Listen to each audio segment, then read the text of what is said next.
하나님의 말씀은 이사야서 58장 6절과 7절 말씀을 제가 봉독하겠습니다. 이사야서 58장 6절과 7절 말씀입니다.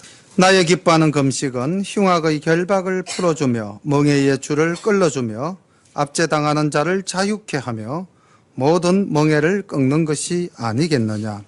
또 줄인 자에게 내 식물을 나눠주며 유리하는 빈민을 내 집에 들이며 벗은 자를 보면 입히며 또 내 권력을 피하여 스스로 숨지 아니하는 것이 아니겠느냐. 아멘. 이사야서 58장은 어떻게 보면은 오늘의 신앙생활을 하고 있는 우리에게 조금 무겁게 들릴 수 있는 말씀이기도 합니다. 오늘 이 이사야 선지자가 하는 이 말씀이 그 당대의 이스라엘 지도층이나 또 그 당대의 이스라엘 백성들에게 하는 말씀일 뿐만 아니라 오늘을 살아가는 우리에게도 여전히 하나님께서 주시는 하나님의 귀한 말씀인 줄로 믿으시고 말씀에 아멘하며 영접하시기를 바랍니다. 그리고 또 말씀의 능력이 우리들의 심령을 주장하셔서 우리들의 삶이 변화되어지는 놀라운 역사가 일어나기를 소망합니다. 58장 1절부터 이제 말씀을 함께 묵상하겠습니다. 크게 외치라, 아끼지 말라. 내 목소리를 나팔같이 날려 내 백성에게 그 허물을, 야곱의 집에 그 죄를 고하라.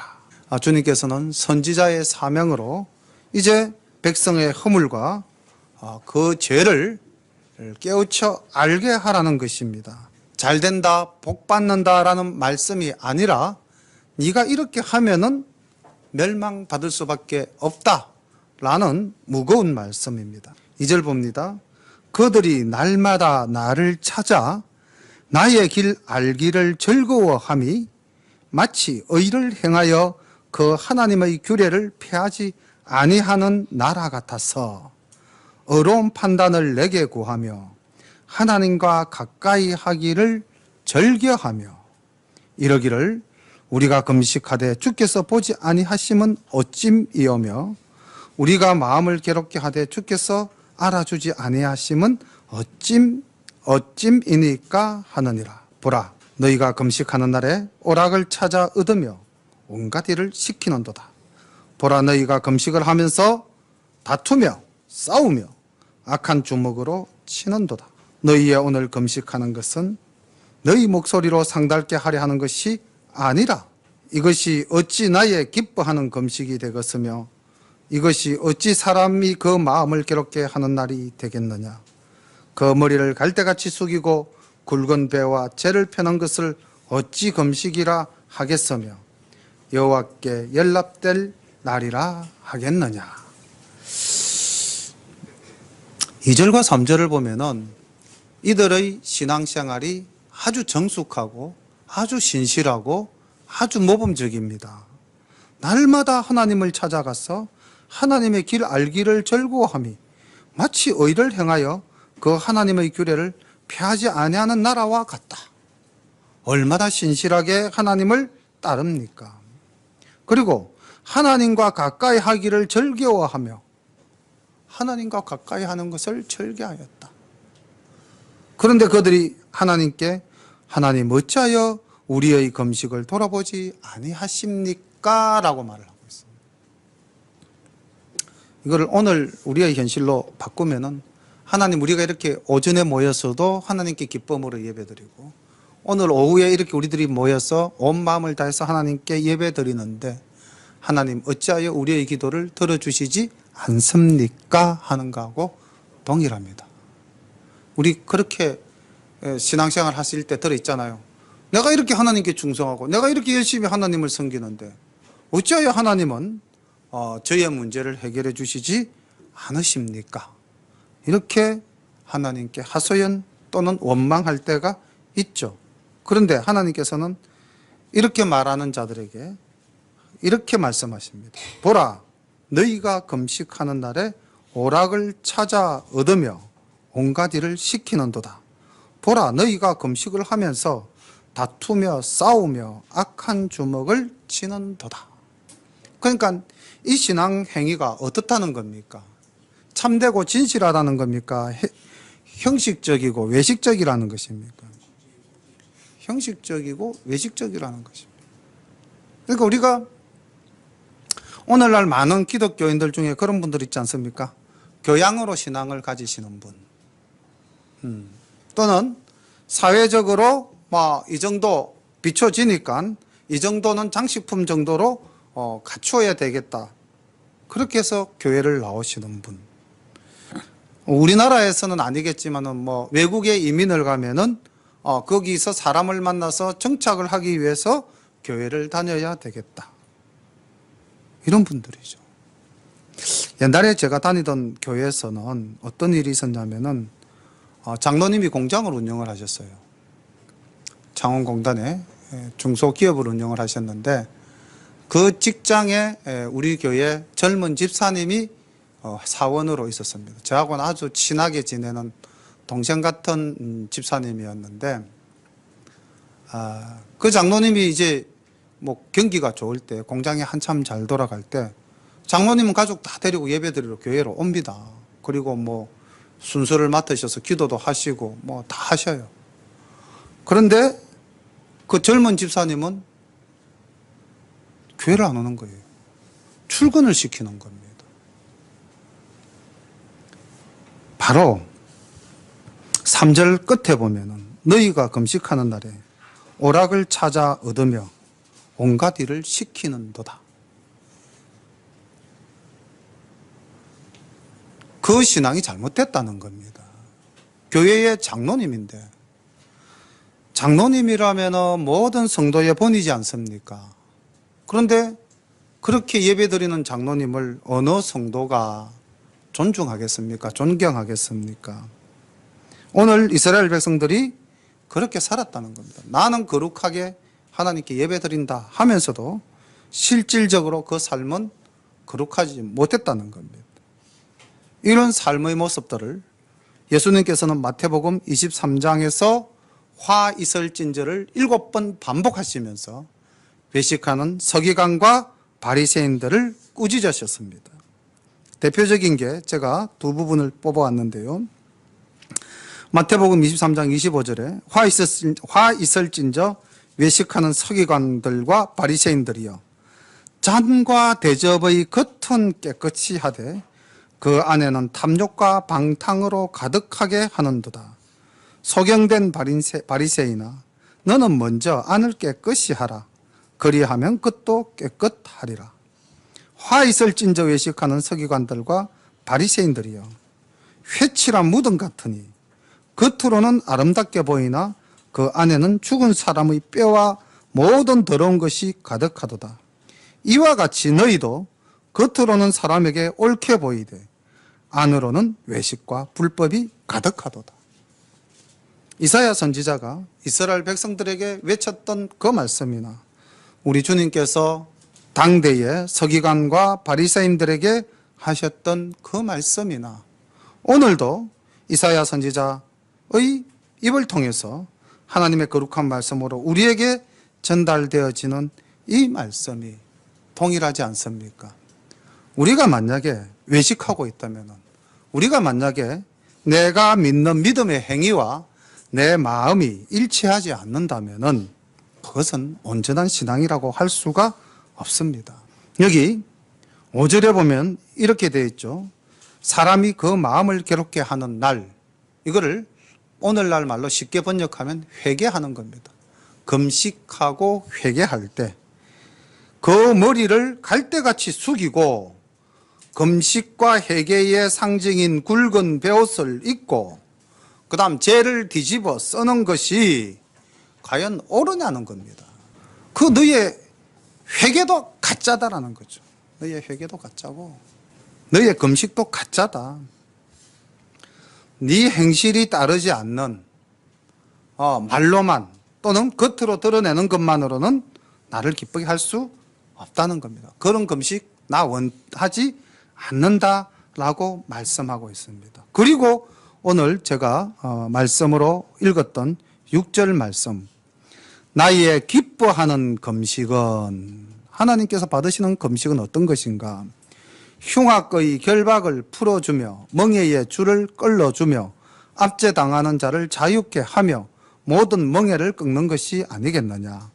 또 줄인 자에게 내 식물을 나누어 주며 유리하는 빈민을 내 집에 들이며 벗은 자를 보면 입히며 또 내 권력을 피하여 스스로 숨지 아니하는 것이 아니겠느냐. 하나님 기뻐하시는 금식은 이러한 금식이라는 것이죠. 참 사랑이 실천되지 않는 그 어떤 예배나 금식 회개도 하나님은 받아들이시지 않는다는 것입니다. 우리가 마태복음 25장에 보면은 천국 잔치가 벌어질 때에 멸망당할 자와 구원받을 자를 양과 염소로 나누어 구별하는 장면이 나옵니다. 그 부분에서 25장 37절부터 40절까지의 말씀을 제가 보겠습니다. 이에 의인들이 대답하여 가로되 주여 우리가 어느 때에 주의 줄이신 것을 보고 공개하였으며 목마르신 것을 보고 마시게 하였나이까? 어느 때에 나그네 되신 것을 보고 영접하였으며 벗으신 것을 보고 옷 입혔나이까? 어느 때에 병드신 것이나 옥에 갇히신 것을 보고 가서 배웠나이까 하리니, 임금이 대답하여 가라사대 내가 진실로 너희에게 이르노니 너희가 여기 내 형제 중에 지극히 작은 자 하나에게 한 것이 곧 내게 한 것이니라 하시고. 아멘. 우리가 구원받는, 우리가 하나님의 자녀됨을 인정받는 것은 우리의 삶이 이와 같이 지극히 작은 자에게 행하는 참 사랑인 것입니다. 주님께서 이렇게 말씀하셨죠. 우리가 사람을 공개하고 우리가 사람을 대접하여 그 보상을 받는다면은 이미 이 땅에서 보상받은 것으로서 모든 것은 끝이다. 그러니까 우리가 이 땅에서 보상받을 수 없는 일에 최선을 다하는 것, 그것이 하나님께 보상받는 유일한 통로라는 것이죠. 우리 교회는 참으로 마음이 부드럽고 사랑이 풍성하신 분들이 참 많습니다. 저는 좀 그렇지 못해요. 솔직하게 고백을 드리자면 제가 생각해도 저는 좀 인색한 사람인 것 같습니다. 여러 가지로. 그런데 우리 교회는 풍성하신 분들이 참 많으셔요. 그래서 제가 보고 우리 성도님들을 보고 배울 때가 참 많습니다. 작은 자 한 사람에게 최선을 다하시는 분들, 그분들은 분명히 여기 임금으로부터 착하고 충성된 종아, 내가 지극히 작은 것에 충성하였으니 큰 것으로 받을지어다 보상받으실 줄로 믿습니다. 오늘 우리 이사야 선지자를 통해서 주시는 이 금식이라는 것은 오늘날 말씀으로 다시 재해석하자면은 예배일 수도 있고요, 우리의 신앙생활일 수도 있습니다. 형식적이고 외식적인 예배와 삶이 아니라 진실하고 성실한 그러한 삶이 되시기를 간절히 소망하는 말씀인 줄로 믿습니다. 이렇게 할 때에 8절부터 놀라운 하나님의 복이 임하십니다. 그리하면 내 빛이 아침같이 비칠 것이며 내 치료가 급속할 것이며 내 의가 내 앞에 행하고 여호와의 영광이 내 뒤에 호위하리니 내가 부를 때에 나 여호와가 응답하겠고 내가 부르짖을 때에 말하기를 내가 여기 있다 하리라. 우리 이 구절의 이 전반부 말씀을 참 많이 사용들 하십니다. 그리고 이 말씀을 가지고 막 축복성에 이렇게 막 하시는데, 이 9절 말씀 앞에 8절 초반부에 그리하면이라는 이 부분을 우리는 꼭 기억해야 할 줄로 믿습니다. 무조건 하나님 부르면 응답하고 무조건 부르짖을 때에 내가 여기 있다 하지 않으신다는 것입니다. 우리가 참으로 하나님 기뻐하시는 행위를 하고 난 이후에 하나님을 부를 그때 하나님께서는 내가 여기 있다 응답해 주신다 말씀하시고 있습니다. 만일 네가 너희 중에서 멍에와 손가락질과 허망한 말을 제하여 버리고 줄인 자에게 내 심정을 통하며 괴로워하는 자의 마음을 만족해 하면 내 빛이 흑암 중에서 발하여 내 어둠이 낮과 같이 될 것이며 나 여호와가 너를 항상 인도하여 마른 곳에서도 내 영혼을 만족해 하며 내 뼈를 견고케 하리니 너는 물된 동산 같겠고 물이 끊어지지 아니하는 샘 같을 것이라. 아멘. 우리 교회 이름 보면 물된 동산교회 이런 교회 있습니다. 물된 동산교회. 사시사철 물이 떨어지지 않는, 하나님의 은혜가 끊어지지 않는 그런 교회. 참 좋은 이름이죠. 물된 동산 같다. 그런데 물된 동산과 같이 우리의 삶이 항상 은혜 가운데 거하기 위해서는 전제 조건이 있죠. 9절 후반부 너희가 너희 중에서 멍에 남에게 씌운 무거운 짐을 벗기고, 그 다음 우리가 남을 비난하는 손가락질, 남을 비난하는 말, 허망한 말, 이 모든 것을 제하여 버리고, 그 다음 줄인 자에게 내 심정을 통하며 줄인 자를 긍휼히 여기고 괴로워하는 자의 마음을 만족해 할 때, 그때 우리는 이러한 행위는 전혀 하지 않고 하나님이여 나의 삶 속에 늘 은혜로 함께 하셔서 우리의 삶이 물된 동산 같게 하옵소서. 백날 기도한들 아무런 소용이 없다는 것입니다. 오늘 주님께서는 너희의 어두움이 낮과 같이 될 것이다 라는 말씀을 하셨는데, 우리 59장 7절로 한번 가볼까요? 59장 7절 짝을 이루는 말씀인데, 우리의 삶이 항상 빛 가운데로 살아가는 삶은 이와 같이 선을 행하고 이웃을 위하고 하나님의 말씀 가운데 온전히 거할 때인데, 59장 7절 봅니다. 그 발은 행악하기에 빠르고 무죄한 피를 흘리기에 신속하여 그 사상은 죄악의 사상이라. 황폐와 파멸이 그 길에 끼쳐졌으며 그들은 평강의 길을 알지 못하며 그들의 행하는 곳에는 공의가 없으며 굽은 길을 스스로 만드나니 무릇 이 길을 밟는 자는 평강을 알지 못하느니라. 그러므로 공평이 우리에게 멀고 의가 우리에게 미치지 못한즉 우리가 빛을 바라나 어두움뿐이요 밝은 것을 바라나 캄캄한 가운데 행함으로 우리가 소경같이 담을 더듬으며 눈 없는 자같이 두루 더듬으며 낮에도 황혼때같이 넘어지나니 우리는 강장한 자 중에서도 죽은 자 같은지라. 그러니까 어떤 사람이 빛 가운데로 살아가며 어떤 사람이 어둠 속에서 살아가는가, 이사야 선지자를 통해서 분명하게 말씀하고 있는 것입니다. 우리가 물된 동산같이 우리의 영혼이 풍족하고 우리의 뼈가 견고하며 항상 하나님께서 우리를 인도하시는 삶을 살기 위해서는, 우리가 빛 가운데로 가기 위해서는 줄인 자와 괴로워하는 자, 그들과 함께하는 마음, 삶의 모습들이 있어야 될 줄로 믿습니다. 12절 말씀 봅니다. 내게서 날 자들이 오래 황폐된 곳들을 다시 세울 것이며 너는 역대의 파괴된 기초를 쌓으리니 너를 일컬어 무너진 데를 수보하는 자라 할 것이며 길을 수축하여 거할 곳이 되게 하는 자라 하리라. 아멘. 이렇게 우리만 복을 받는 것이 아니라 우리의 후손까지도 복을 받는 그러한 은혜를, 은총을 우리에게 내리시겠다 말씀하십니다. 13절 말씀은 그 옛날에 제가 그 학생 때 이제 저는 성결교회를 다녔고 또 같은 반 친구 중에 고신교회를 다니는, 장로교 중에서도 고신파 교회를 다니는 친구가 있었습니다. 그 친구가 이 13절 말씀을 딱 펴서 이제 같이 이야기를 하면서 성결교회에 다니는 저하고 자신의 삶하고 이렇게 딱 비교를 하다가, 그때는 참 좀 그랬습니다. 이제 우리 지금도 우리가 이제 재건파 교회, 고신교단보다 좀 더 이렇게 엄격한 교리를 적용하고 있는 재건파 교회는 제가 알기로는 요즘도 이렇게 삽니다. 13절 봅니다.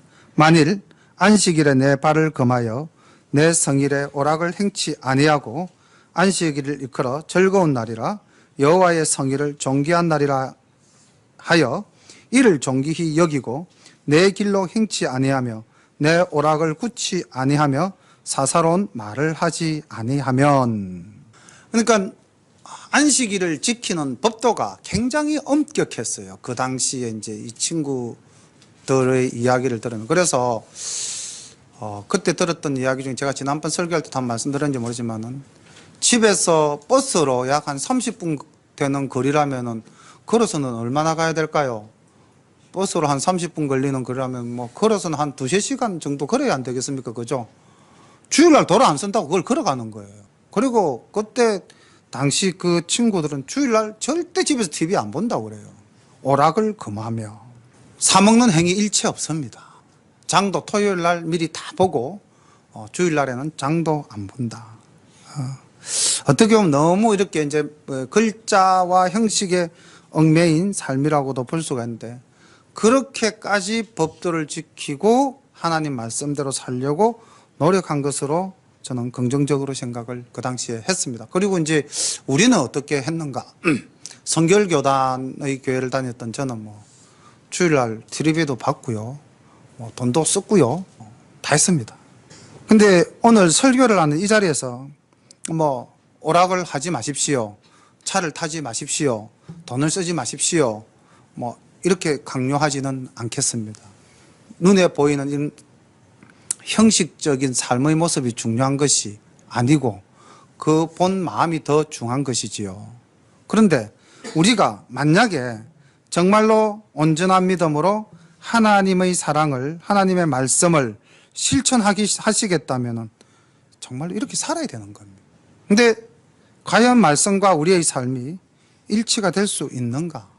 제가 오늘 이렇게 사십시오 라고 말씀드린다면 우리 성도님들은 다 그렇게 살 수 있다고 아멘 하실 수 있겠습니까?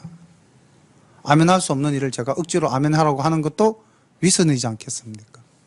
근데 그 본 정신은 우리가 새겨야 된다는 거죠. 본 정신은. 우리의 삶이 정말 무엇이 중심인가? 그 중심은 이렇게 정리를 하겠습니다. 외형적인 예배에 참석하는 것이 우리는 우리 할 신앙의 본 모습을 다 보였다 라고 생각하신다면 이거 굉장히 잘못된 겁니다. 나 주일 성수했어. 나 주일날 오전 예배, 오후 예배 다 드렸어. 그래서 난 내 할 도리를 하나님 앞에서 다 했어? 이거 아니라는 거죠. 이것이 물론 주일을 성수하여서 예배를 드리는 것 중요하죠. 이거 하지 말라는 이야기 절대로 아니에요. 그러나 그보다도 더 중요한 본질은 뭡니까? 참으로 오전 말씀 속에 있었던 것처럼 통회하고 회개하고 내 삶이 변해서 이웃 사랑을 실천하는 그러한 우리의 모습이 우리의 삶 속에서 나타나야 한다는 것입니다. 이번에 휴가 중에 인천에 이제 갈 일이 있어서 인천에 간 김에 그 박보영 목사님이 그 계시는 마가의 다락방을 갔었어요.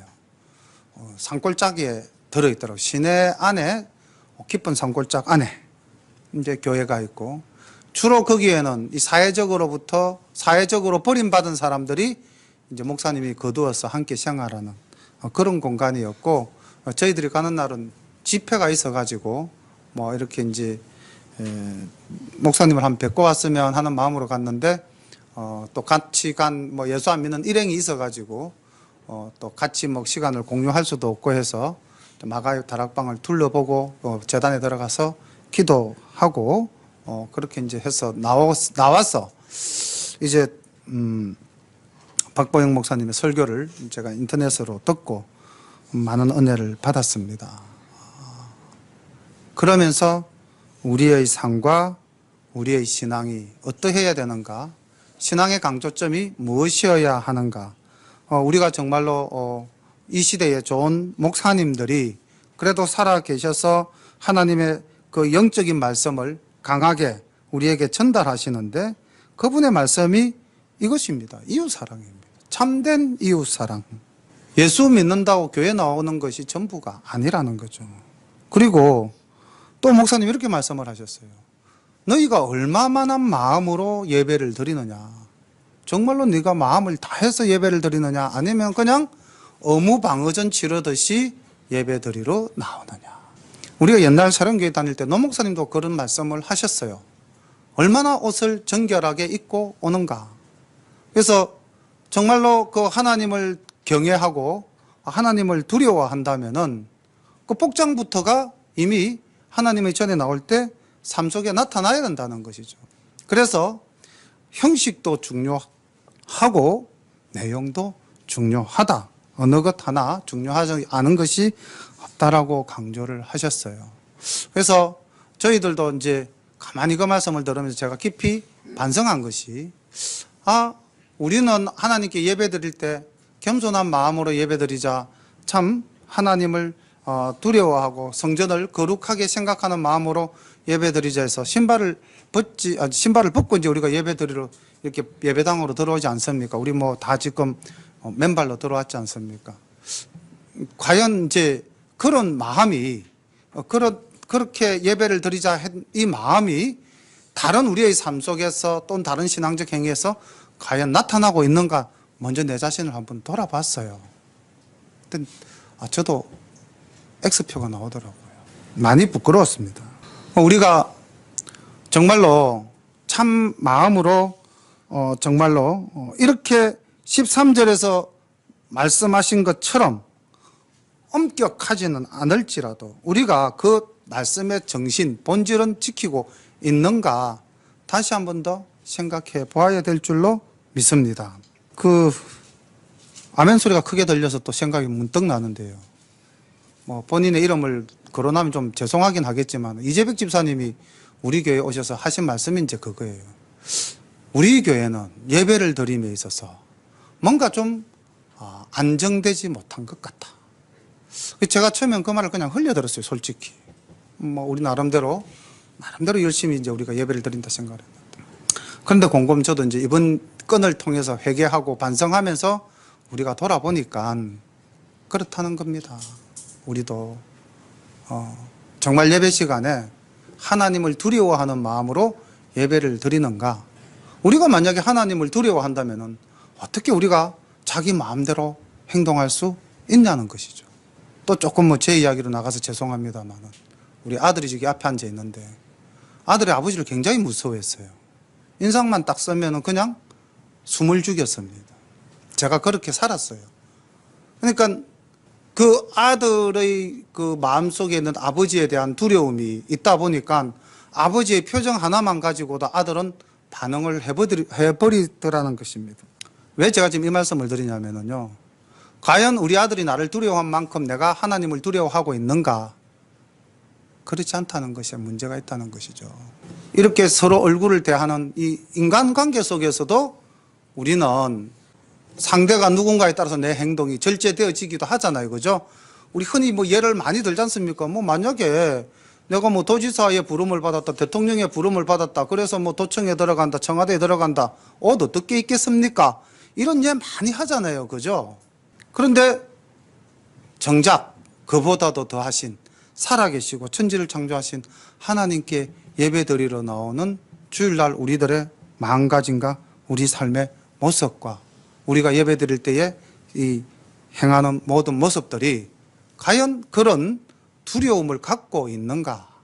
이렇게 말씀하시는 것을 들으면서 오늘 우리 설교 중에서도 이게 이 본문 말씀과 연결이 되어져서 제가 감히 우리 성도님들께 말씀을 드립니다. 우리가 좀 더 하나님을 경외한다는 그 경외의 본질, 경외라는 것이 뭡니까? 존경하되 두려워하다는 겁니다.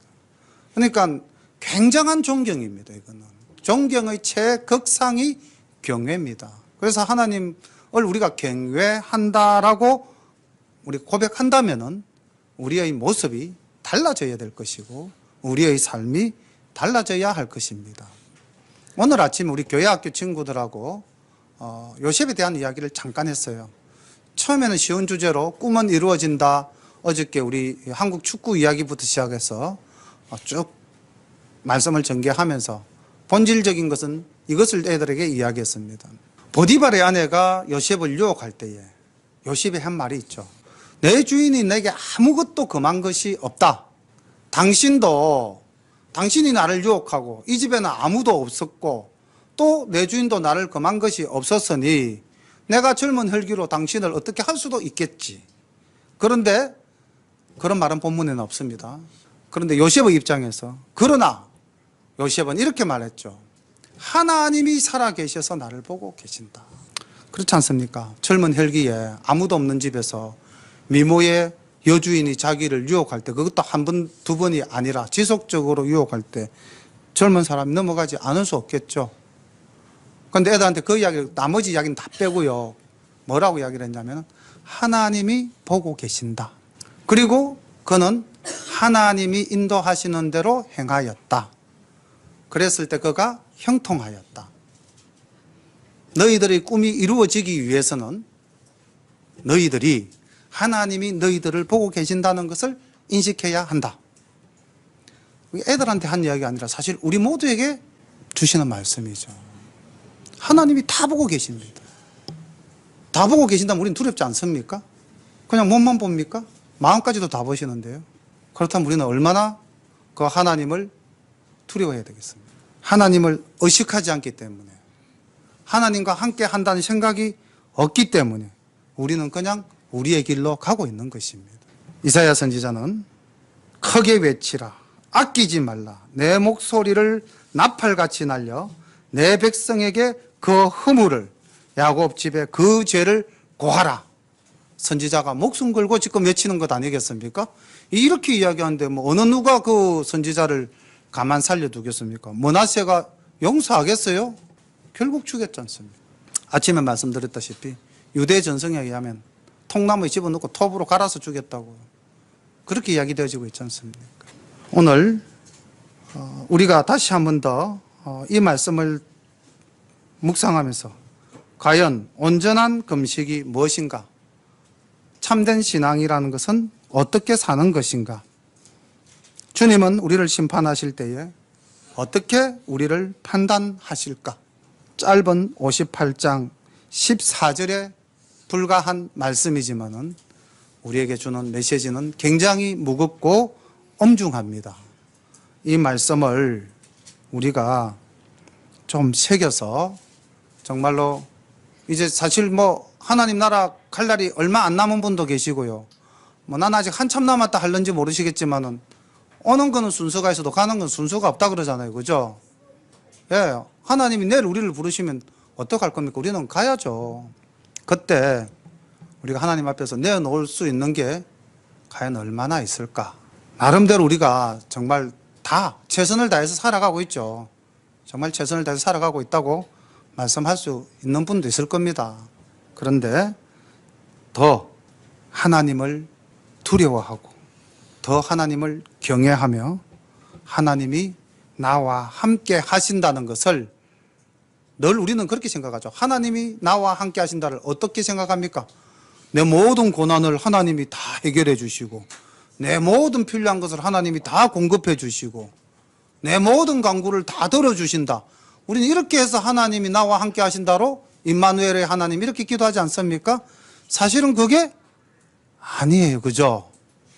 사실은 그게 아니에요. 하나님이 나와 함께 하신다는 것은 하나님이 내 일거수일투족을 다 보고 계신다는 겁니다. 그러니까 얼마나 우리가 두려워해야 됩니까? 얼마나 우리의 삶이 하나님 앞에서 진중해야 합니까? 근데 우리는 그냥 좋은 쪽으로만 해석하고 그냥 우리는 나 기독교인이야. 나 교회 다녀. 우린 그렇게 살아가는 경우가 참 많았다는 것입니다. 앞에 선 저부터 우리가 다 함께 회개하는 마음으로 이 시간 기도하겠습니다. 우리는 형식적이고 외식적인 신앙생활을 하고 있지는 않았는가? 주님이 말씀하신 화 있을진저 외식하는 서기관들과 바리새인의 삶의 모습을 우리가 갖고 있지는 않았는가? 우리가 하나님 주의를 지키고 하나님께 예배드린다 하면서도 우리는 다투고 싸우며 악한 주먹으로 치고 있는 것은 아닌가? 나보다도 더 약한 사람을 오늘도 우리는 일을 시키며 착시하고 있는 것은 아닌가?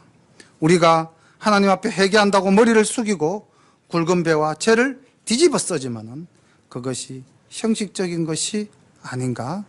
만약에 그렇다면 정말 우리가 이제 회개하고 하나님이 기뻐하시는 그러한 금식, 가난한 자를, 약한 자를, 결박당한 자를 풀어주는, 멍에의 줄을 끌어주는, 압제당하는 자를 자유케 하는 그러한 우리의 삶이 되기를 이 시간 함께 기도드리겠습니다.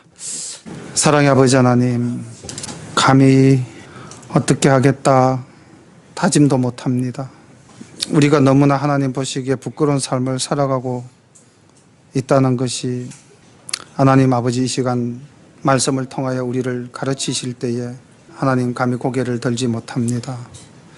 주님, 저희들의 허물을 씻기시기 위해서 십자가에 보혈의 피를 흘려주셨음에도 불구하고 우리는 그 사랑도 잊어버리고 하나님이 태초부터 우리를 택하셔서 자녀 삼아주셨다는 그 은혜도 잊어버리고 모든 것이 다 내가 잘나서 내가 하는 것이 잘하는 것인 양 그렇게 착각하며 오늘도 살아가고 있었음을 고백합니다. 하나님, 저희들을 용서하여 주옵시고 하나님 아버지, 정말 신실한 마음으로 내 삶의 작은 것 하나부터 변화되어지는 역사가 일어나게 인도하여 주옵소서. 우리의 삶이 바뀌고 우리의 말이 바뀌고 우리의 생각이 바뀌고 우리의 중심에 오직 하나님만이 임재하는 놀라운 역사가 일어나게 인도하옵소서. 오늘도 주님 주신 귀한 말씀을 저희들이 가슴에 담고 갑니다. 하나님 아버지, 하나님이 기뻐하는 금식, 하나님이 기뻐하시는 예배, 하나님이 기뻐하시는 참사랑을 한 주간 살아가면서 실천하는 저희들 되게 인도하여 주옵소서. 예수님의 이름으로 감사하며 기도드립니다. 아멘.